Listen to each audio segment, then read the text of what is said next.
시청자 여러분 안녕하십니까? 국정의 바른 소리를 전합니다. 9월 23일 월요일 KTV 대한뉴스 시작합니다.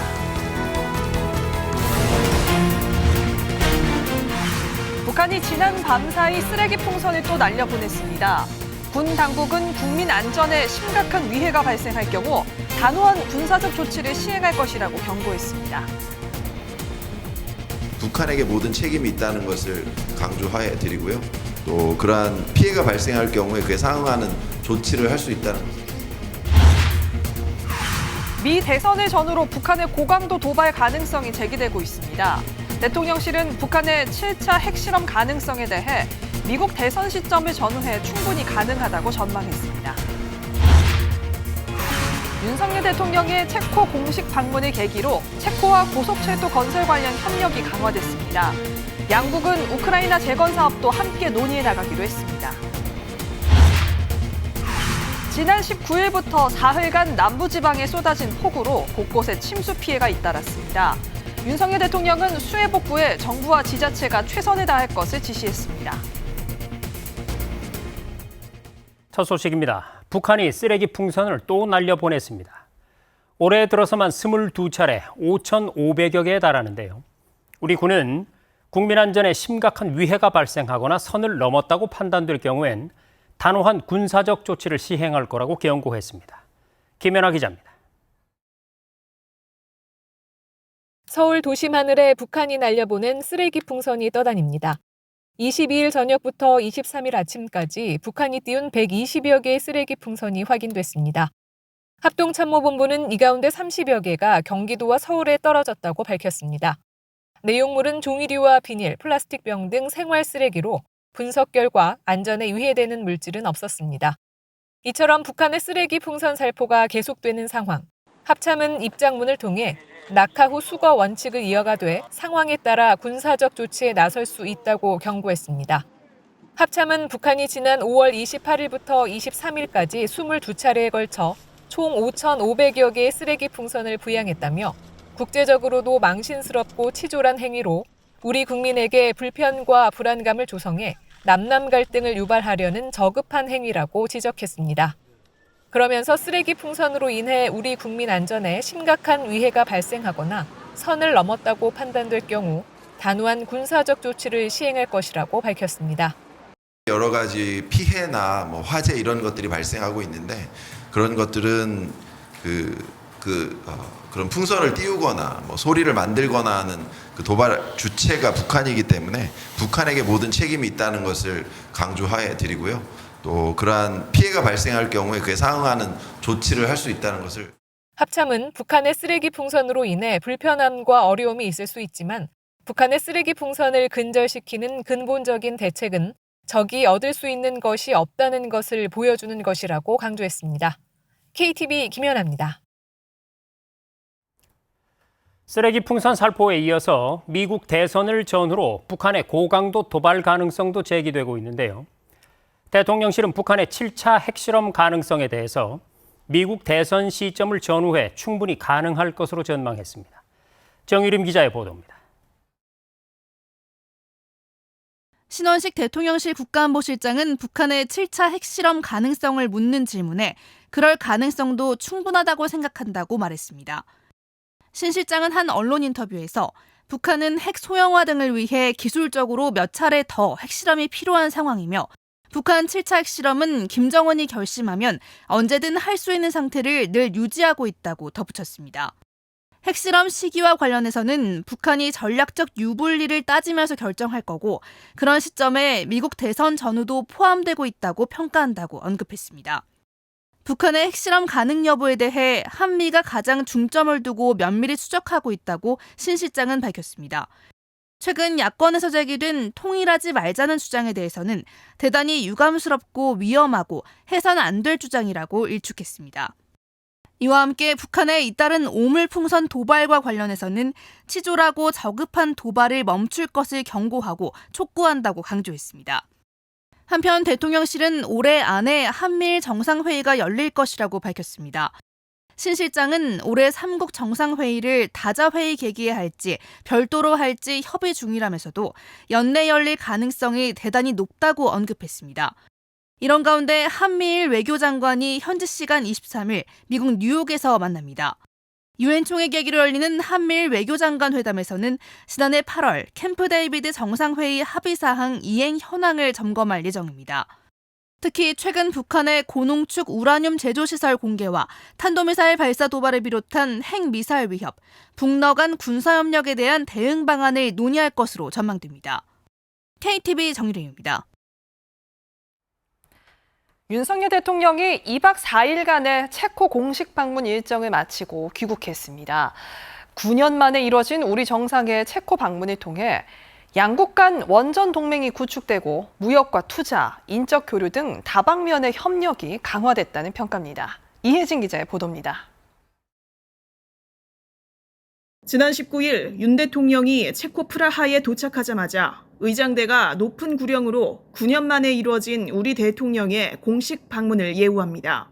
공식 환영식에서는 페트르 파벨 체코 대통령 부부가 프라하성에서 윤 대통령을 맞이했습니다.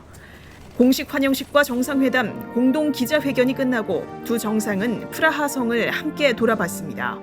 프라하성은 1100년의 건축 역사를 자랑하는 세계에서 가장 큰 고대 성체이자 유네스코 세계 문화유산입니다. 성 바츠라프 왕관 전시회가 열리고 있어 원칙대로라면 외빈 접견 행사가 금지돼 있지만 이번 공식 방문을 환영하기 위해 기존 방침에 예외를 둔 걸로 전해졌습니다. 윤 대통령과 파벨 대통령은 공식 환영식부터 만찬까지 긴 시간을 함께하며 정상 간 우위를 돈독히 다졌습니다. 윤 대통령은 이번 순방에서 체코 대통령과 총리뿐 아니라 상하원 의장도 만났습니다. 두코바니 원전 사업이 내년 3월 최종 계약까지 원활히 체결될 수 있도록 의회 차원의 관심과 지지를 당부하기 위해서입니다. 이때 만난 밀로슈 비스트르츠 체코 상원 의장은 한국 문화에 대한 애정이 각별한 인물로 집에서 가족들과 직접 김치를 담가 먹을 정도로 한식을 좋아한다는 이야기를 전했습니다.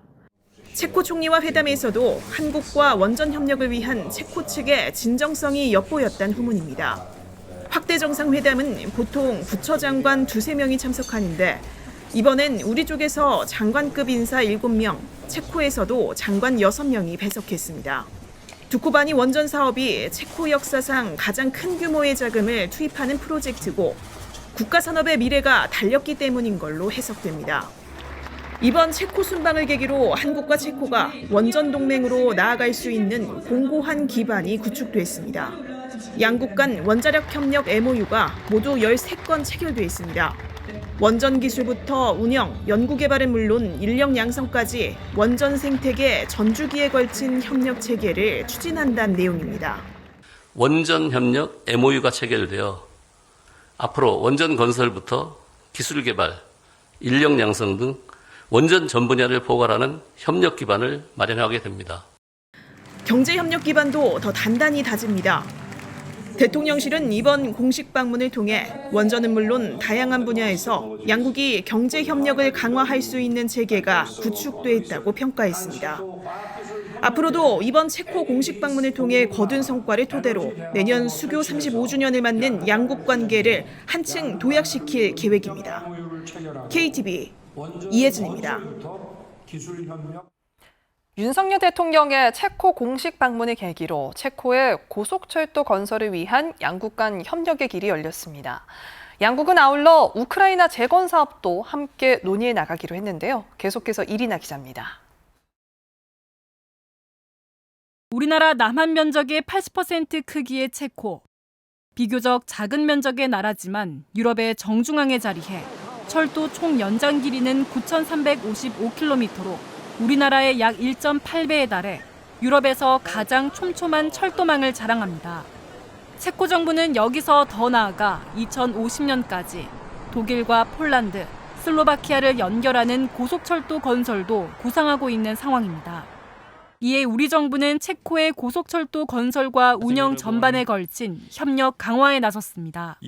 국토교통부와 체코 교통부가 철도 협력 MOU 체결을 통해 고속철도 분야에 특화한 정책과 법령, 기술 기준을 교류하고 고속철도 사업 계획과 건설뿐 아니라 운영과 유지 보수에 대한 기술도 긴밀히 협력하기로 한 겁니다.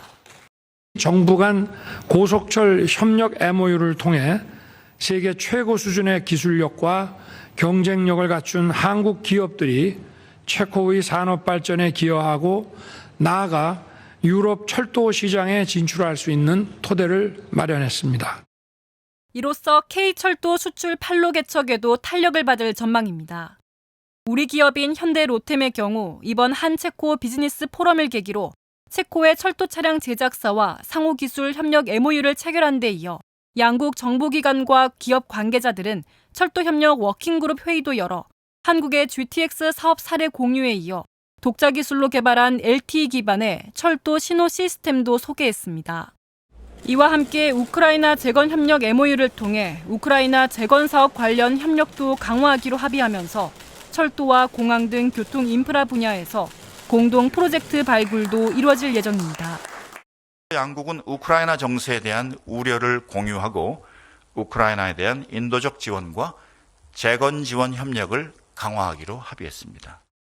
원전 협력으로 더 늘어날 양국의 교류와 관광 활성화를 뒷받침하기 위해 지난 7월 한 체코 항공회담을 통해 합의된 항공편 확대도 신속하게 추진해 나갈 방침입니다. KTV 이리나입니다.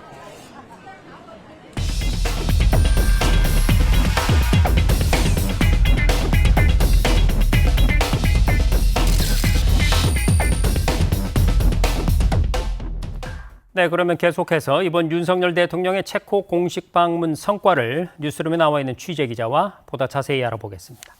자, 최다희 기자. 그렇지 않아도 저희 KTV에 이 강인선 외교부 2차관이 출연을 해서 체코 순방 성과 또 앞으로의 이행 계획을 설명했는데 이걸 정리 좀 해볼까요? 네, 우선 앞서 이혜진 기자 보도를 통해 보신 것처럼 이번 체코 동맹 방문은 원전 동맹 구축이라는 명료한 주제가 있는 행보였는데요. 강인선 외교부 2차관은 이번 방문에서 한국과 체코 양국이 원전 분야 전주기에 걸쳐 포괄적인 원전 협력을 추진하기로 한 게 중요한 성과라고 밝혔습니다. 특히 윤석열 대통령이 페트르 피알라 체코 총리와 함께 현지 원전 설비 생산 공장을 방문 시찰한 것에 큰 의미를 뒀습니다. 체코 피알라 총리와 함께 체코 원전 설비 생산 공장을 방문해서 양국 간 상생의 원전 협력 비전을 선포하면서 한국과 체코 원전 협력에 큰 발걸음을 내디딘 것이라고 볼 수 있겠습니다. 네, 이번 체코 방문에는 4대 그룹 총수가 동행을 해서 눈길을 끌었는데요. 이 원전 수주뿐만 아니고 첨단 산업이나 바이오 산업 같은 이 다양한 분야에서도 성과가 나왔죠. 네, 맞습니다. 이번 방문에 동행한 경제사절단 규모, 그동안 이웃 국가를 방문했던 경제사절단 중 역대 최대 규모였는데요. 이들 경제사절단이 체코 기업인들과 함께 비즈니스 포럼은 탄탄한 제조업 기반을 보유한 체코와 첨단 기술력을 보유한 우리나라가 경제협력의 잠재력을 확인하는 계기가 됐습니다. 무역 투자를 활성화하기 위해서 제도적인 틀을 마련을 하고 공급망 안정화 그리고 에너지 분야의 협력을 위한 정부 간 대화 채널을 구축하기로 했습니다. 이 밖에도 양국은 첨단 산업협력센터를 설립하고 배터리와 미래차, 반도체 등 다양한 분야에서 산업협력을 전면 강화해 나가기로 했습니다. 자, 역시 두코바니 원전 수주가 양국의 전면적인 협력에 어떤 중요한 이정표가 된 걸로 보이는데 어떻습니까? 네, 맞습니다. 정부는 내년 3월 두코바니 원전 최종 계약이 원활히 진행될 수 있도록 최선을 다해 지원할 방침인데요. 한 체코 비즈니스 포럼에 참석한 윤 대통령의 발언 들어보시죠. 두코바니 사업의 성공을 위해 팀 코리아는 끝까지 최선을 다할 것이며 우리 정부도 필요한 모든 지원을 아끼지 않겠습니다. 네, 돈이 많이 들어가는 이 체코 신규 원전 사업을 성공적으로 완수하기 위해선 금융 협력도 중요할 것 같은데요. 자, 최 기자, 그렇지 않아도 지난 20일이었죠. 우리나라와 체코의 재무장관이 만났죠. 네, 맞습니다. 지난 20일 한국과 체코의 재무장관이 체코 재무부에서 만났습니다. 우리 경제수장이 체코 재무부를 찾은 건 처음 있는데요. 양국 재무장관은 향후 원전 건설 관련 금융 협력을 더 강화하기로 했습니다. 또한 체코 신규 원전 사업을 성공적으로 완수하기 위해 필요시에는 금융 지원 방안도 협의할 예정이라 밝혔습니다. 뿐만 한 체코 국장급 경제대화도 신설하고 정례화하기로 했습니다. 정기적인 대화 채널을 통해 거시경제, 재정, 금융 분야의 경제 파트너십을 강화하겠다는 취지인데요. 첫 회의는 내년 상반기 중으로 열릴 것으로 전망됩니다. 아울러 이번 체코 방문에서 양국 5개 국제 금융기관 간 금융협력 MOU가 체결돼서 대규모 인프라 사업 정보를 공유하고 맞춤형 공동 금융 지원을 제공할 수 있는 기틀까지 마련됐습니다. 최상목 경제부총리는 원전 협력으로부터 비롯된 체코 방문은 양국 관계의 역사적 분기점이 될 것이라고 강조했습니다. 네, 지금까지 윤석열 대통령의 체코 공식 방문 성과 자세히 알아봤습니다. 최다희 기자 수고 많았습니다.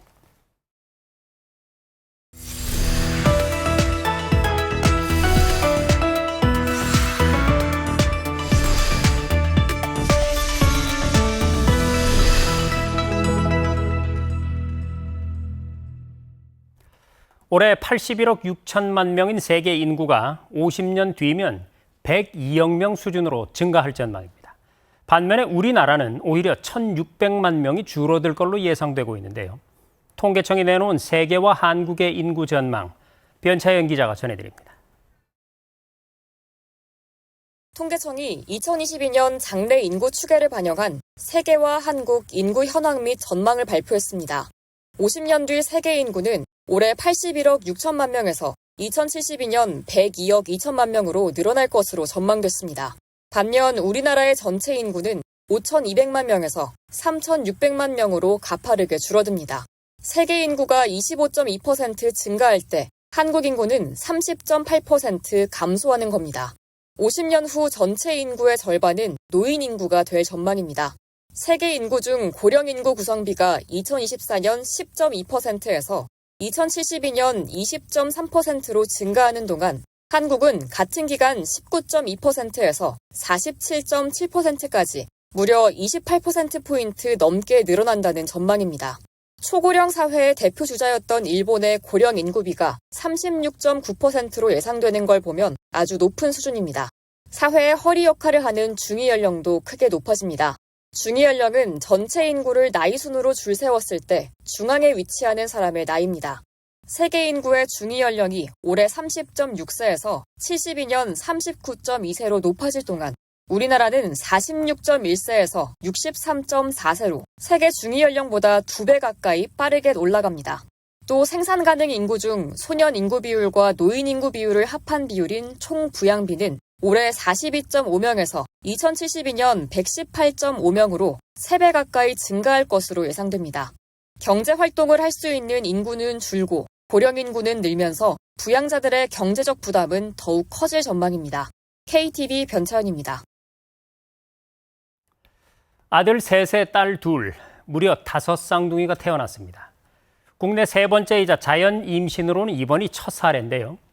5둥이를 출산한 이 가정은 정부와 지자체로부터 1억 7천만 원 이상의 지원을 받게 될 걸로 보입니다. 조태영 기자가 취재했습니다.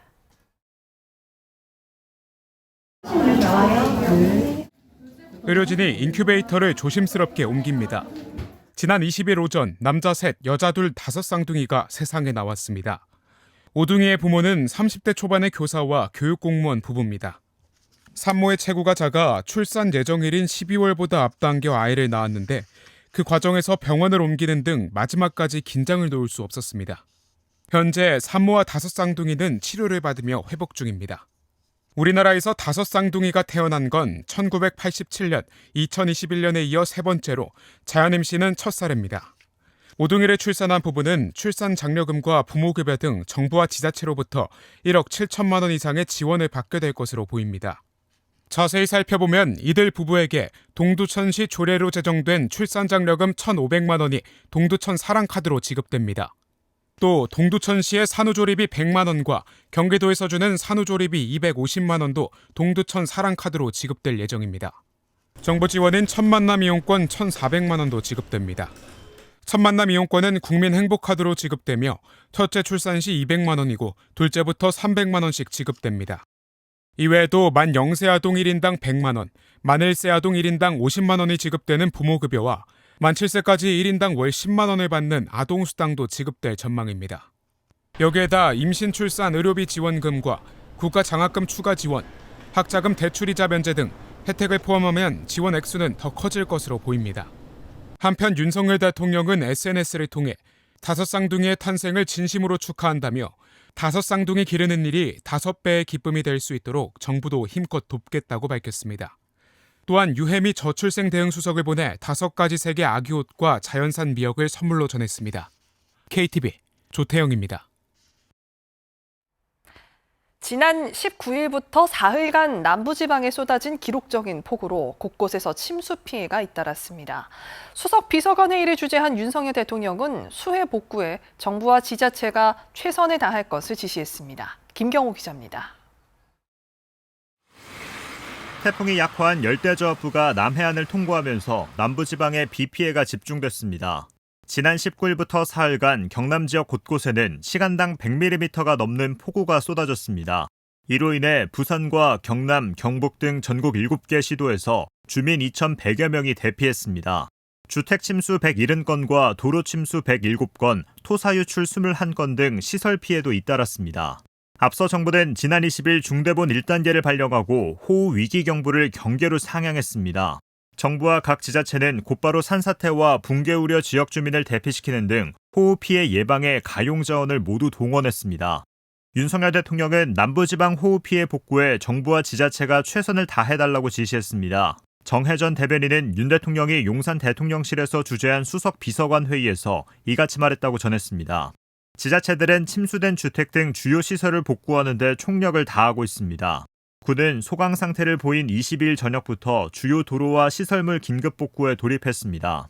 정부는 수해 복구 이후 지자체 현장 조사를 토대로 피해 주민에 대한 보상에 나설 방침입니다. KTV 김경호입니다. 대규모 인명 피해가 일어날 수 있는 LPG 충전소 폭발 사고를 막기 위해 정부가 대책을 마련했습니다. 안전수칙 의무를 어긴 사업주에게 물리는 과태료를 대폭 올리고 불시 점검도 진행하기로 했습니다.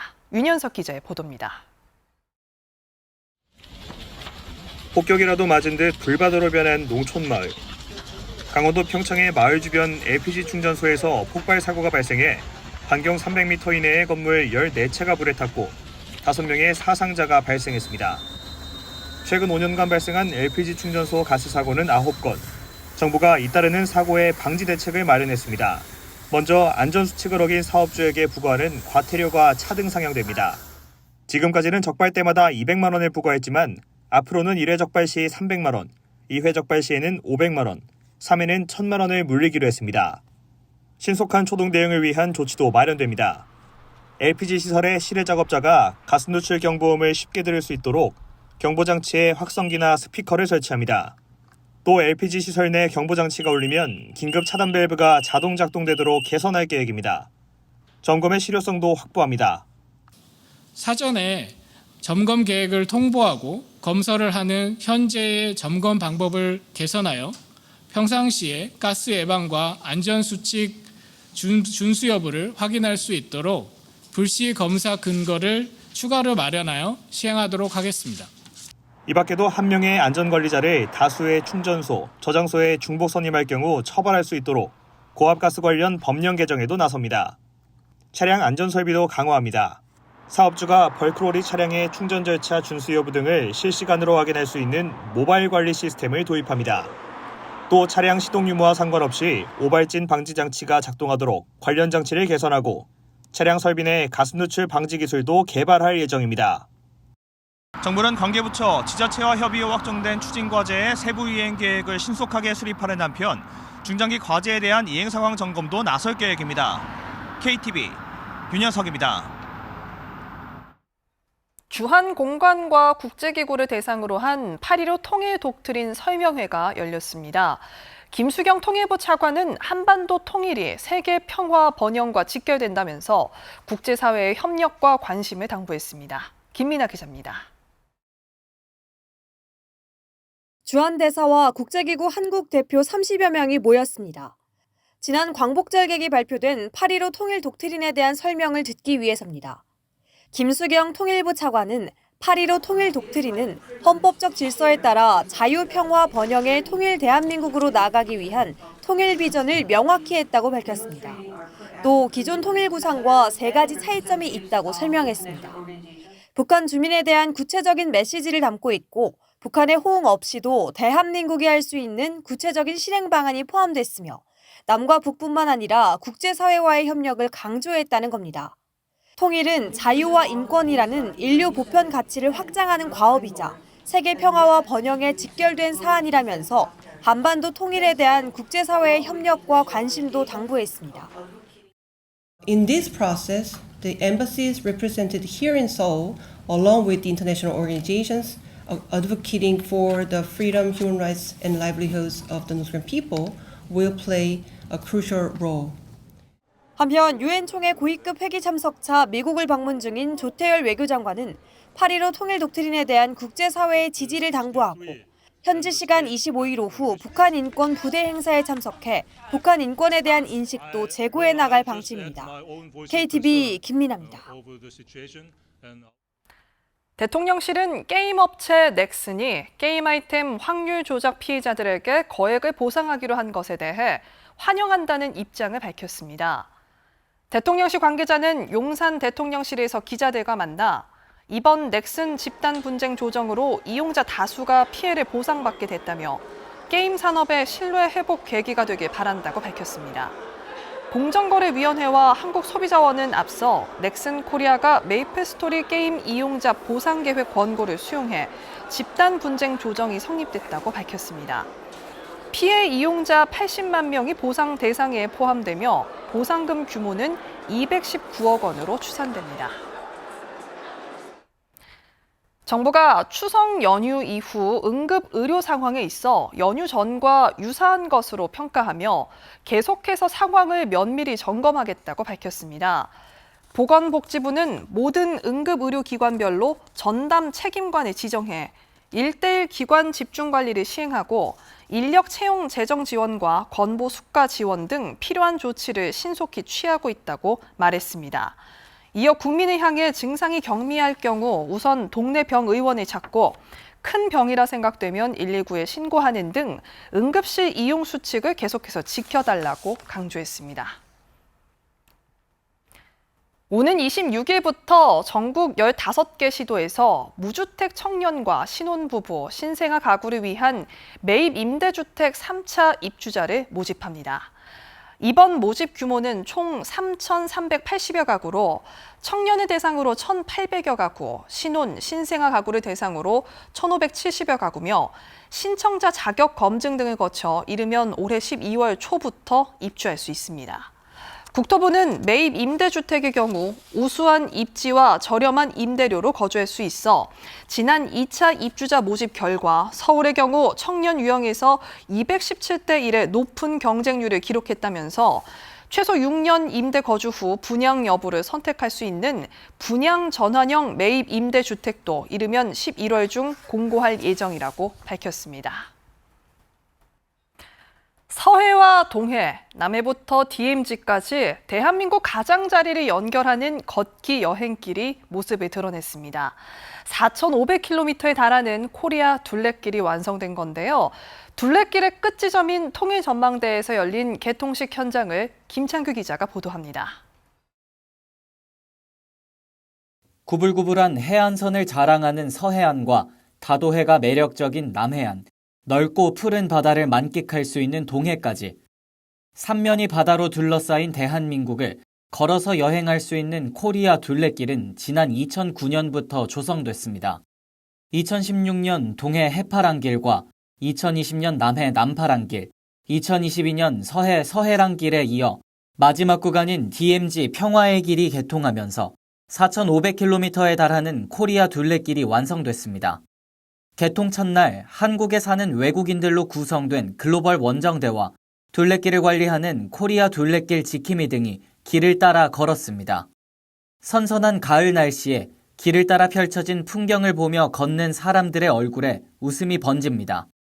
기나긴 걷기 여행은 국민이 접근할 수 있는 북쪽 끝 통일전망대에서 마무리됩니다.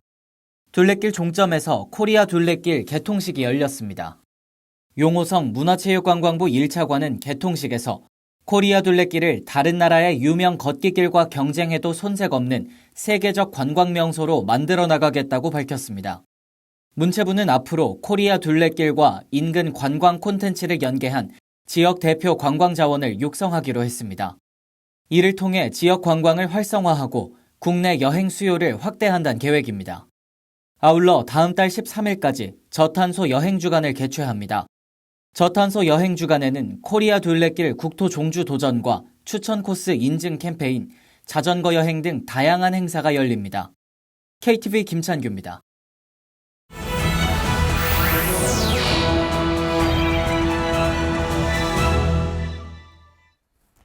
국정을 더 촘촘히 살펴봅니다. 보도자료 브리핑입니다. 투표소에 직접 가지 않고 우편으로 투표할 수 있는 거소투표. 다음 달 16일 재보궐선거를 앞두고 행정안전부가 오는 24일부터 28일까지 거소투표 신고를 접수합니다. 거소투표 대상자는 투표소와 먼 영내, 함정에 생활하는 군인, 경찰, 병원, 교도소에 수용 수감된 사람, 신체 중대한 장애가 있거나 외딴 섬에 사는 사람 등인데요. 다만 재보궐선거에 한해 거소투표 대상자에 해당하지 않더라도 선거구 밖에 살고 있다면 우편으로 투표할 수 있습니다. 거소투표 신고서를 작성해 시군구청, 읍면동 주민센터로 제출하거나 정부24 등으로 인터넷 신청할 수 있으니 재보궐선거가 실시되는 지역 주민이라면 참고하시기 바랍니다. 현재 국가공무원 9급 공채시험에서 최종 합격자를 결정할 때 필기시험 총점이 같으면 동점자를 모두 합격 처리하는데요. 내년부터는 전문 과목 성적이 더 높은 사람이 최종 합격하게 됩니다. 또 내년 하반기부터 공직 적경성 평가 성적증명서 발급이 가능해져 대학원 진학이나 취업 등 다양한 목적으로 활용할 수 있습니다. 인사혁신처는 이 같은 내용의 공무원 임용시험령 개정안을 입법 예고했는데요. 개정안에 따르면 2027년부터 출입국 관리 직류는 경채시험 선택 과목에 이민법이 추가 신설되고 6급 이하 공채시험의 지적지류 지적전산학 과목이 지적법규 과목으로 대체됩니다. 또 방역, 의료기술 직류의 전염병 관리 과목은 감염병 관리 과목으로 정비될 예정입니다. 올해 임시 공휴일로 지정된 10월 1일은 건군 제76주년 국군의 날입니다. 국군의 날을 맞아 다음 달 19일까지 서울 삼각지역 일대에서 국민 참여 오프라인 이벤트 군데군데 군지순례가 열리는데요. 우선 서울 용산 일대 역사와 버스 정류장에서는 믿음직한 국군이 국민과 늘 함께란 주제로 아이디어형 5개 광고가 게시되고요. 이달 27일부터 다음 달 3일까지는 매일 저녁 7시부터 10시까지 전쟁기념관 외벽에 국민과 군의 일체감을 빛으로 표현하는 미디어 파사드가 송출됩니다. 또 내년 6월까지는 전쟁기념관에서 미션 탈출 게임 더 섀도우를 즐길 수 있는데요. 이 같은 이벤트들을 활용해 빙고판 미션을 수행하면 블루투스 이어폰 등 다양한 경품을 준다고 하니까 군지순례에 참여하며 선물도 받고 군 장병들의 헌신과 희생을 떠올려 주시면 좋겠습니다. 최근 3년간 소액 공모를 진행한 기업 중 절반가량이 재무 실적이 저조한 한계 기업인 것으로 드러났습니다. 이에 금융감독원은 소액 공모와 관련해 소비자 경보를 발령하고 투자금 회수가 어려울 수 있다고 경고했습니다.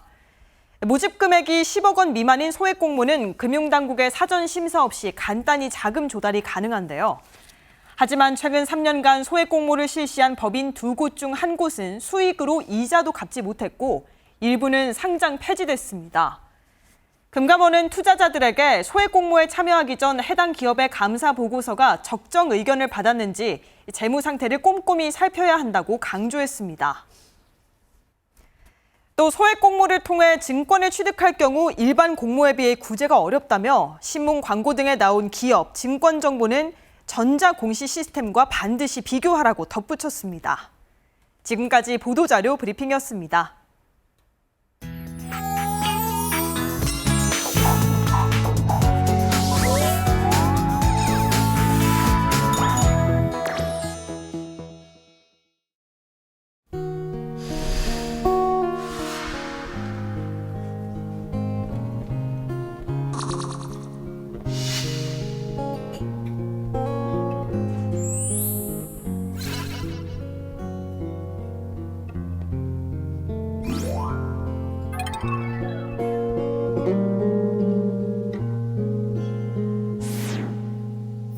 The falling leaves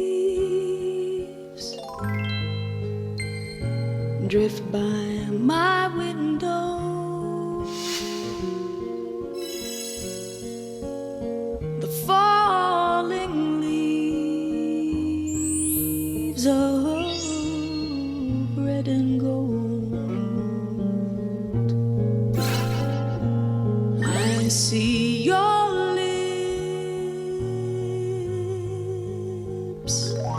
the summer kisses, the sunburned hands I used to hold. Since you went away, the days grow long, and soon I'll hear old winter song. But I miss you most of all, my darling. When autumn leaves start to fall,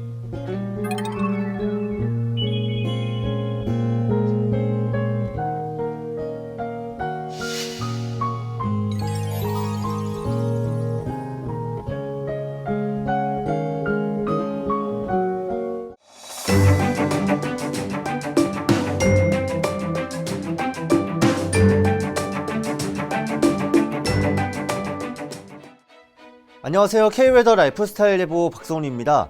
내일 서울 경기와 충청남도는 대체로 맑겠고 강원 영서와 충북, 전라, 경상 내륙의 하늘에는 구름이 많겠습니다.